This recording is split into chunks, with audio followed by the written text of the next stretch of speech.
नमस्कार, मी प्रिया काळे. तरुण भारतच्या न्यूज बुलेटिन मध्ये आपल्या सर्वांचं स्वागत. आता पाहूया ठळक घडामोडी. राज्यात बंदी घातल्यानंतर पोलिसांनी मंगळवारी बेळगाव शहरातील काही हुक्का क्लबवर छापे टाकून निर्बंधित साहित्यासह 2 आरोपींना अटक करून विविध कंपन्यांच्या 2,56,600 रुपयांचा हुक्का जप्त केला आहे. कायदा व सुव्यवस्था शाखेचे डीसीपी रोहन जगदीश यांच्या मार्गदर्शनाखाली टिळकवाडी मार्केट व माळ मारुती ठाण्याच्या हद्दीतील 3 हुक्का क्लबवर कारवाई करण्यात आली. टिळकवाडी पोलीस स्थानकाच्या हद्दीतील बेलगाम गॅलरी या हुक्का शॉपवर पोलिसांनी छापा टाकला. यानंतर हॉटेल रामदेव जवळील स्मोक शॉप तसेच कोल्हापूर सर्कल येथील युनिक शॉपवर छापा टाकला. या तिन्ही ठिकाणी बंदी घातलेले सिगारेट्स, चॉकलेट्स यासह अनेक निर्बंधित वस्तू आढळून आल्याने टिळकवाडीतील बेलगाम गॅलरी या ठिकाणी सर्वाधिक साहित्य जप्त करण्यात आले आहे. या कारवाईमध्ये खडेबाजारचे एसीपी शेखरप्पा, मार्केट पोलीस स्थानकाचे ACP Gowda, ACP Sadashiv Kattimani, CPI Kali Mirchi, Tilakwadi CPI Kapil Dev यांच्यासह पोलीस अधिकारी सहभागी होते.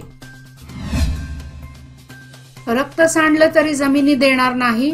हलगाम मच्छे बायपास रस्त्याच्या कामाला शेतकऱ्यांनी विरोध दर्शवला आहे. बायपास प्रकल्पाविरोधात शेतकऱ्यांनी आपले आंदोलन सुरूच ठेवले आहे.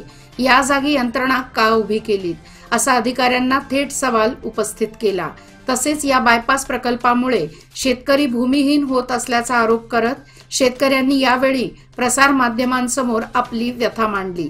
शेतकऱ्यांनी जमीन देण्यास तीव्र विरोध करून बायपास हटाव, शेतकरी बचाव असा नारा शेतकऱ्यांनी दिला. प्रकल्पाला स्थगिती असताना प्रशासनाने न्यायालयाचा अवमान करू नये अशी चेतावणी शेतकऱ्यांनी देत सामूहिक आत्मदहन करण्याचा इशारा दिला. बेळगावातील सुवर्ण विधान सौध येथे सीमा आयोगाचे कार्यालय सुरू करण्यात येणार असल्याचे कर्नाटक सीमा व नद्या संरक्षण आयोगाचे अध्यक्ष शिवराज पाटील यांनी सांगितले. जिल्हाधिकारी कार्यालयाच्या सभागृहात आयोजित कर्नाटक सीमा व नद्या संरक्षण आयोगाच्या बैठकीच्या अध्यक्षस्थानी ते आज बोलत होते. सीमा प्रश्न घटनात्मक पद्धतीने सोडवण्यासाठी सातत्याने प्रयत्न केले जात आहेत. खटला सर्वोच्च न्यायालयात दाखल झाल्यानंतर युक्तिवाद कार्यक्षमपणे सादर करण्यासाठी सर्व तयारी करण्यात आली आहे. कायदेशीर व राजकीय संघर्षाबाबत विविध संघटनांच्या पदाधिकाऱ्यांच्या सूचना व मागण्या शासनाच्या निदर्शनास आणून विधायक कामे हाती घेण्यात येणार आहेत.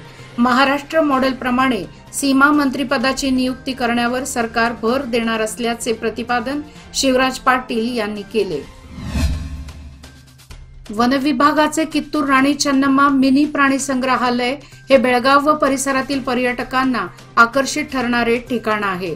जिल्हा पालकमंत्री व सार्वजनिक बांधकाम मंत्री तथा वन्यजीव प्रेमी सतीश जारकीहोळी यांनी आपल्या विभागाचे अनुदान जाहीर करून अनेक प्राणी, पक्षी, वनस्पती व वन्य प्राण्यांनी आधीच चैतन्यशील असलेल्या प्राणी संग्रहालयातील विविध विकास कामांचे भूमिपूजन करून सुमारे 3 कोटी रुपयांच्या कामाचा शुभारंभ केला. येथे प्रामुख्याने प्रशासन विभाग, कॅन्टीन, संग्रहालय, माहिती केंद्र, असेंब्ली हॉल, पर्यटकांसाठी खुले नाट्यगृह आदींचा समावेश करण्यात येणार असल्याची माहिती पालकमंत्री सतीश जारकीहोळी यांनी दिली. यावेळी जिल्हाधिकारी नितेश पाटील, बेळगावचे मुख्य वनसंरक्षक, उपवनसंरक्षक, युवा नेते राहुल जारकीहोळी, सहाय्यक वनसंरक्षण विभागीय वन अधिकारी, कर्मचारी व काँग्रेस पक्षाचे पदाधिकारी आदी उपस्थित होते. आज कॅन्टोन्मेंट बोर्ड कार्यालयात विविध विषयांवर बैठक पार पडली. या बैठकीमध्ये प्रामुख्याने अनाधिकृत पार्किंगवर कारवाई, त्यासोबत उद्यानांचा विकास अशा विविध विषयांवर आज चर्चा करण्यात आली. या बैठकीकरता कॅन्टोन्मेंट बोर्डचे सीईओ राजकुमार यासह बेळगाव उत्तरचे आमदार आसिफ उर्फ राजू सेठ, ब्रिगेडियर जयदीप मुखर्जी व अन्य अधिकारी उपस्थित होते.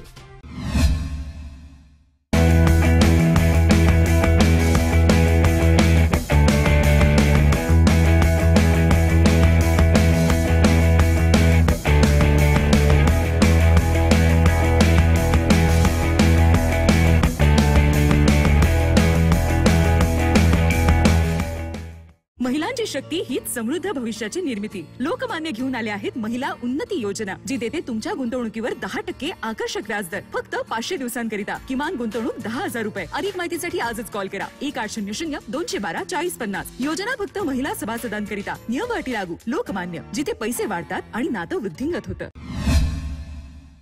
महानगरपालिकेच्या अधिकाऱ्यांचे दुर्लक्ष, जेवणाचा दर्जा आणि ग्राहकांची कमतरता आदी कारणांमुळे इंदिरा कॅन्टीन बंद अवस्थेत असल्याचे दिसत आहे. शहरात 2013 ते 18 सालात इंदिरा कॅन्टीन सुरू करण्यात आली होती. सुरुवातीच्या काळात प्रतिसादही चांगला मिळाला होता. मात्र त्यानंतर या कॅन्टीनला उतरती कळा लागली आहे. शहरातील काही इंदिरा कॅन्टीन बंद अवस्थेत असल्याचे दिसत आहे. बस स्टँड रोडवर असलेले इंदिरा कॅन्टीन मागील कित्येक दिवसांपासून बंद आहे. महानगरपालिकेकडून पुरेशा अनुदानाअभावी इंदिरा कॅन्टीनला अडचणी येऊ लागल्या आहेत. गोरगरिबांना कमी दरात नाश्ता व जेवणाची सोय व्हावी यासाठी इंदिरा कॅन्टीन सुरू करण्यात आली आहेत. मात्र आहाराचा दर्जा, महानगरपालिकेकडून योग्य अनुदान मिळत नसल्याने इंदिरा कॅन्टीन कुचकामी ठरू लागली आहेत. शिवाय नागरिकांनी देखील इंदिरा कॅन्टीनकडे पाठ फिरवली आहे. त्यामुळे इंदिरा कॅन्टीन ओस पडताना दिसत आहेत. शहरामध्ये ब्लॅक स्पॉटची संख्या वाढली आहे. मध्यंतरी ब्लॅक स्पॉट दूर करण्यासाठी महानगरपालिकेच्या वतीने मोहीम राबवण्यात आली होती. मात्र ती खंडित पडली होती. आता पुन्हा गोडसेवाडी येथील ब्लॅक स्पॉट हटवण्यात आला. परिसरात जनावरांचा व भटक्या कुत्र्यांचा वावर वाढला होता. त्यामुळे तो ब्लॅक स्पॉट हटवण्याची गरज निर्माण झाली होती. उपमहापौर आनंद चव्हाण यांनी महानगरपालिकेच्या अधिकाऱ्यांना ब्लॅक स्पॉट हटवण्याच्या सूचना केल्या. त्यानंतर महानगरपालिकेच्या कर्मचाऱ्यांनी मंगळवारी सकाळी जाऊन तेथील ब्लॅक स्पॉट हटवला. ब्लॅक स्पॉट हटवून त्या ठिकाणी फुलांची रांगोळी काढण्यात आली. यावेळी उपमहापौर आनंद चव्हाण, महानगरपालिकेचे पर्यावरण विभागाचे सहाय्यक अभियंता हनुमंत कलादगी यांच्यासह इतर अधिकारी, कर्मचारी व परिसरातील नागरिक उपस्थित होते. एपीएमसी येथे बायोगॅस प्रकल्प महानगरपालिकेने उभा केला आहे. यासाठी तब्बल 1,28,00,000 रुपये खर्च करण्यात आले आहेत. ओल्या कचऱ्यापासून बायोगॅस तयार केला जातो. त्यामधून एपीएमसीला विद्युत पुरवठा करण्याचा आराखडा तयार करण्यात आला आहे. सुरुवातीला 200 किलो ओला कचरा शहरातून मिळत होता. मात्र आता तो 1 टनापर्यंत पोहोचला असून अजूनही 4 टन कचऱ्याची आवश्यकता आहे. तेव्हा भाजी विक्रेते तसेच होलसेल भाजी मार्केटवाल्यांनी सहकार्य करावे असे आवाहन महापालिका आयुक्त PN लोकेश यांनी केले आहे. येणाऱ्या लोकसभेच्या निवडणुकीच्या पार्श्वभूमीवर BSF, CRPF व मारिहाळ पोलीस ठाण्याच्या पोलिसांच्या वतीने मारिहाळचे CPI कृष्ण शेट्टी यांच्या नेतृत्वाखाली मारिहाळ पोलीस ठाणे हद्दीतील बाळेकुंद्री, सामरा, मारिहाळ व आदी गावातील प्रमुख मार्गावरून मंगळवारी या दिवशी पथसंचलन केले.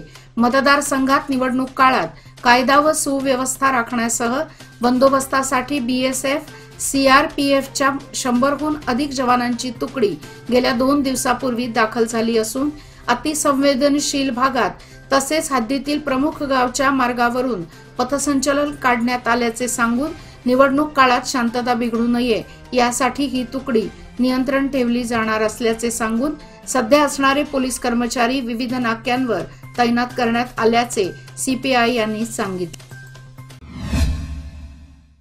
सामरा येथे मे महिन्यात होणाऱ्या श्री महालक्ष्मी देवीच्या यात्रेनिमित्त रथ जोडणीच्या कामाला वेग आला आहे. रथाच्या 4 थरांची उभारणी झाली आहे. तब्बल 18 वर्षांनंतर सामरा येथील महालक्ष्मी देवीची यात्रा दिनांक 14 मे पासून सुरू होणार आहे. साधारण 70 फूट उंचीच्या रथयात्रेमध्ये आकर्षणाचा केंद्रबिंदू ठरणार आहे.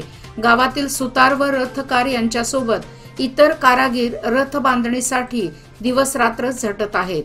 कलाकुसरीचे लाकडी खांब वापरून हा रथ उभारण्यात येणार आहे. 1950 साली पहिल्यांदा रथ बांधणी करण्यात आली होती. यावेळचे निवडक लाकडी खांब व साहित्य वापरण्यात येणार आहे. मार्च महिन्याच्या शेवटपर्यंत रथ बांधणी तर एप्रिल अखेरपर्यंत रथ सजावटीचे काम पूर्ण करण्यात येणार असल्याची माहिती यात्रा कमिटीच्या वतीने देण्यात आली आहे.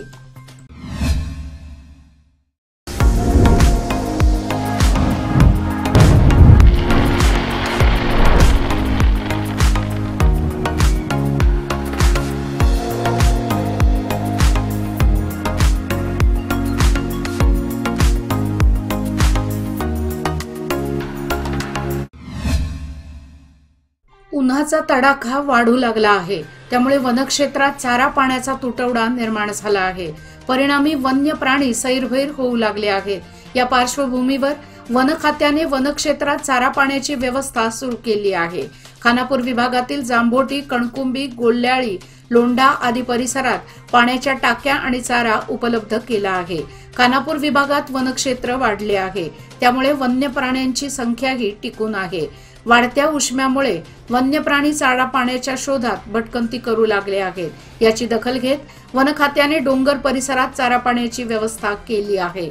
वनक्षेत्रात वन्य प्राण्यांबरोबर पक्ष्यांचीही संख्या अधिक आहे, मात्र चारा पाण्याविना त्यांना जीव गमावण्याची वेळ येऊ लागली आहे. अशा परिस्थितीत वन खात्याने चारा पाण्यासाठी उपक्रम हाती घेतला आहे. कंगराळी बुद्रुक येथील सांप्रदायिक भजनी मंडळ व ग्रामस्थांच्या वतीने प्रतिवर्षाप्रमाणे श्री विठ्ठल रखुमाई मंदिर आवारात सोमवार दिनांक 11 पासून श्री ग्रंथराज ज्ञानेश्वरी सामुदायिक पारायण सोहळ्याला भक्तिपूर्व वातावरणात शानदार प्रारंभ करण्यात आला. सदर पारायण रविवार दिनांक 17 मार्च पर्यंत सुरू राहणार आहे. हभप गोपाळ पाटील गुरुजी यांच्या अधिष्ठानाखाली सदर पारायण सुरू राहणार आहे. या निमित्ताने शुक्रवार दिनांक 15 रोजी श्री ब्रह्मचैतन्य सद्गुरु हभप तात्यासाहेब वास्कर महाराज पंढरपूर यांच्या पुण्यस्मरणानिमित्त सकाळी 10 ते 12 पुष्पवृष्टी होणार आहे. सोमवारी सकाळी हबप गोपाळ पाटील गुरुजी, हबप मल्लाप्पा निलजकर, गुंडू पाटील, महेश अष्टेकर आदींच्या हस्ते विविध पूजने करण्यात आली.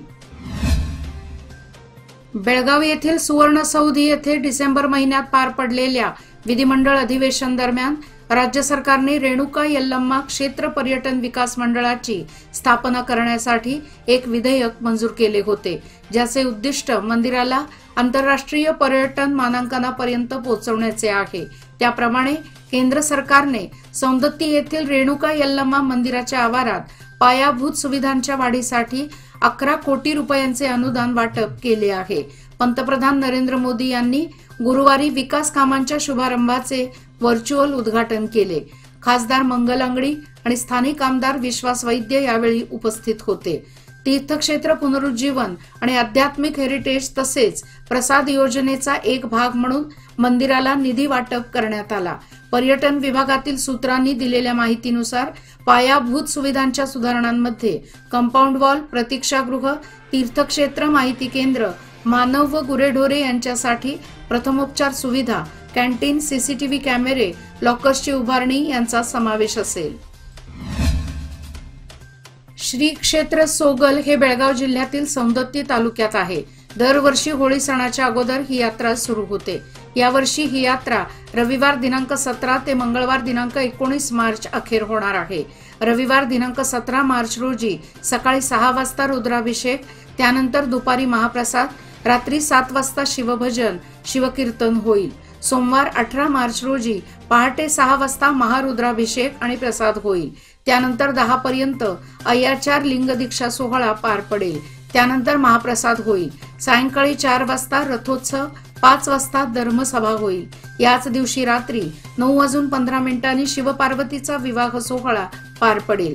त्यानंतर रात्रभर प्रवचन, कीर्तन, शिवभजनाचा कार्यक्रम होईल. मंगळवार दिनांक 19 मार्च रोजी सकाळी रुद्राभिषेक, सायंकाळच्या सुमारास हजारो भक्तगण महारथोत्सवात सोमेश्वर देवाची स्थापना करून हर हर महादेव असा जयघोष करत रथ ओढतात. त्यानंतर या यात्रेची सांगता होणार आहे. जांभोटी बैलूर परिसरासह खानापूर तालुक्याच्या पश्चिम भागात यावर्षी काजू हंगामाला काहीसा उशिरानेच प्रारंभ झाला आहे. दरवर्षी या भागात काजू उत्पादनाला मार्च महिन्यापासून प्रारंभ होतो. काजू उत्पादनासाठी बेळगाव खानापूर तालुक्याच्या पश्चिम भागात कोकणच्या धर्तीवर अनुकूल वातावरण असल्यामुळे या भागातील अनेक शेतकऱ्यांनी आपल्या ओसाड माळ रानावरील जमिनीत मोठ्या प्रमाणात काजू झाडांची लागवड केली आहे. काजू हे या भागातील एक प्रमुख नगदी पीक असून कमी उत्पादन खर्चामध्ये शेतकरी वर्गाला जादा उत्पादन मिळत असल्यामुळे त्यापासून शेतकरी वर्गाला मोठ्या प्रमाणात आर्थिक लाभ मिळतो. मात्र सध्या वातावरणात झालेल्या बदलामुळे यावर्षी काजू उत्पादन घटण्याची शक्यता वर्तवण्यात येत आहे. तसेच शेतकऱ्यांना कमी भावाचा फटका बसण्याची शक्यता असल्यामुळे सरकारने काजू पिकासाठी हमी भाव जाहीर करावा अशी मागणी होत आहे. खानापूर तालुक्यातील भीमगड अभयारण्याच्या कुशीत वसलेल्या देगाव येथे वाघाच्या हल्ल्यात रेडा व म्हैस ठार झाले असल्याची घटना घडली आहे. याबाबत समजलेली माहिती अशी: देगाव येथील शेतकरी पुंडलिक गावडा यांच्या म्हैस व रेड्यावर वाघाने हल्ला केल्याने यात रेडा जागीच ठार झाला, तर म्हैस काल मंगळवारी मरण पावली. रेडा व म्हैस मरण पावल्याने सदर शेतकऱ्याचे जवळजवळ लाख रुपयांचे नुकसान झाले आहे. याबाबतची माहिती वन विभागाचे अधिकारी महेश मरेन्नावर यांनी घटनास्थळी भेट देऊन माहिती घेतली. याचबरोबर आजचे बातमीपत्र इथेच संपले. अधिक माहिती आणि ताज्या घडामोडी करता पाहत रहा तरुण भारत न्यूज चॅनल. तसेच आमच्या चॅनलला लाईक, शेअर आणि सबस्क्राईब करायला विसरू नका. आणि विश्वासार्ह बातम्यांसाठी दररोज वाचा दैनिक तरुण भारत. धन्यवाद.